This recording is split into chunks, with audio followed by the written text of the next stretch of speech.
Guys, welcome back to Life Learning with me, Christy. I am an online student attending WGU, Western Governors University. I'm studying my bachelor's degree in elementary education at the Teachers College. Today, I would really like to talk to you guys about how you can study smarter, not harder. These have really worked for me, but also for other people. Some of them came highly recommended to me, and I kind of use them on a daily basis, especially when I'm studying. They're more than just your basic study tips. Honestly, to me, they're kind of like study hacks that you can use to successfully pass a course and learn the material for your career.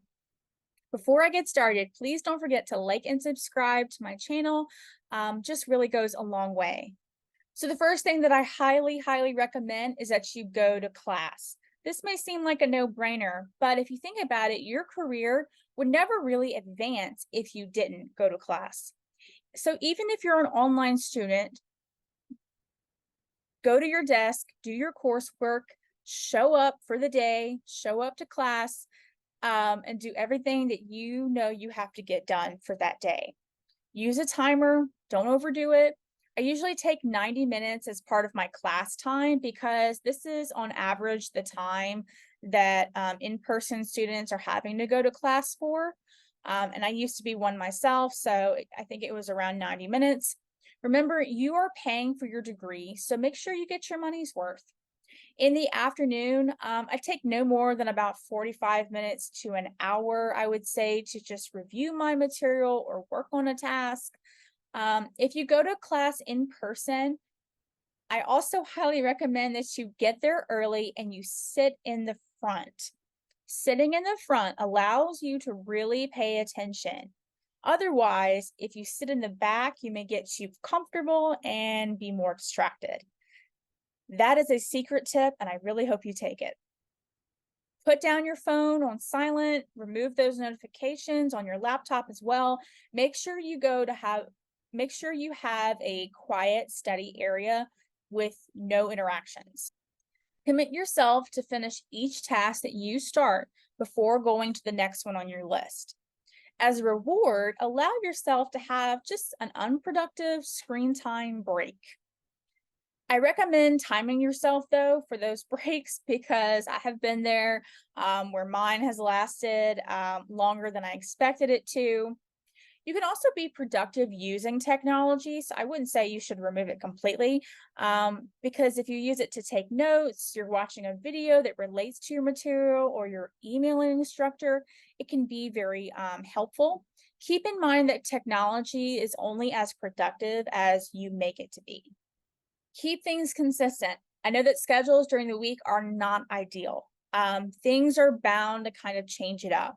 But when they do, I stay consistent with other things. For example, having lunch. That's never going to change. Maybe the time will change, but I'm always going to have lunch every day. And that for me is like a little break I kind of give myself as a reward for finishing my classwork or my first study session. Make sure to have a reasonable sleep schedule. You can even take a power nap during the day if you need to. Right after lunch, I typically get busy with like a review session. Make sure you get moving at some point during your day. So kind of stretch. Sometimes I dance it out. Do something unique to you, like a hobby or taking care of other obligations that you may have. This one is big. Never, I said never, cram. Don't cram the night before, don't cram the week of.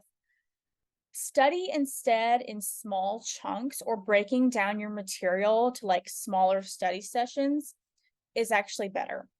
If you're not able to do 90 minutes at a time or 45 minutes at a time, try and do maybe 15 to 30 minutes at a time. So just kind of break it down. If you keep to a study schedule and make time to plan your days of what, when, and how, you're more likely to keep at it. Studying with others is also a great idea. And for WGU students, if you're online, there are plenty of study halls, especially online, that are available to help you get stuff done.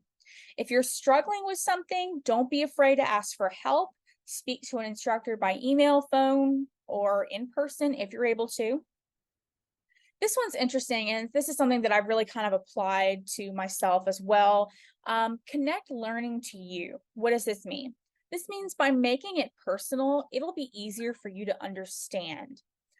If I'm stuck on a hard concept, I really try to learn more in depth about it.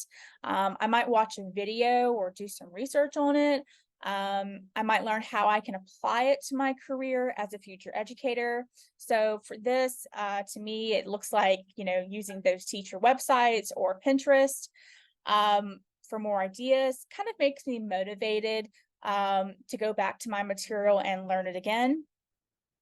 A lot of times, whatever it is the hardest to learn, whatever is the most hardest concept that you're struggling with, that concept is more than likely going to be on the exam or going to be on a task that you have to complete.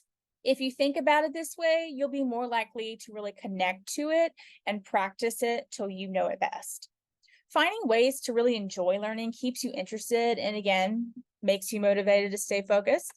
I always make sure that I take something away from each class, each course, really apply it to my life.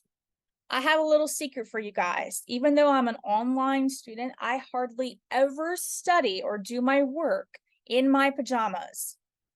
I find that laying out my clothes the night before, getting fully dressed, even wearing some stud earrings, really helps me to look forward to my day. It helps me to get out of bed. I find that getting fully dressed makes me more energized and more likely for me to stay productive.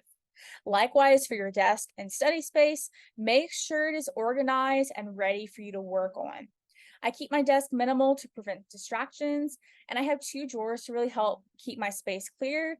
This next one, interact with your study tools. You might be thinking, what does that mean? When you are studying with flashcards or making a mind map, interact with it verbally and out loud. This actually really helps you to learn the material, and research has actually kind of shown this as well. And though you may not be interested in teaching, that's okay. But explaining what you learned to another person is extremely helpful. It helps your brain to synthesize and really learn the material.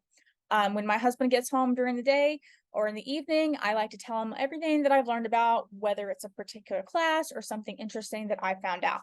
And that helps me to really remember it. Give it a try. I highly recommend it. You may find that you have additional questions or comments about a concept along the way. So write them down, save them for later when you meet up with your mentor or instructor again. So in addition to what your university offers to you online or in person, use them. For WGU, I have a video here as I go in depth of each resource for its students. Speechify is an app you can have on your laptop and your phone to kind of read you the material that you need to read, or reading a task back to you before you submit it. I also recommend that you invest in a printer, or if your in-person college gives you that option of printing on campus, take it. Either way, it's very valuable. Also, using certain apps like Google Drive or OneDrive to keep all your notes in one place is very important, especially if you're taking digital notes. Well, guys, thank you so much for watching and partaking in this video. I really hope these tips were helpful for you as you begin to study smarter. Anything that I've mentioned, I will leave it for you down below in the description. If you have any questions or comments, leave them down below as well, and I will help you. And I'll talk to you all again soon. Bye, guys.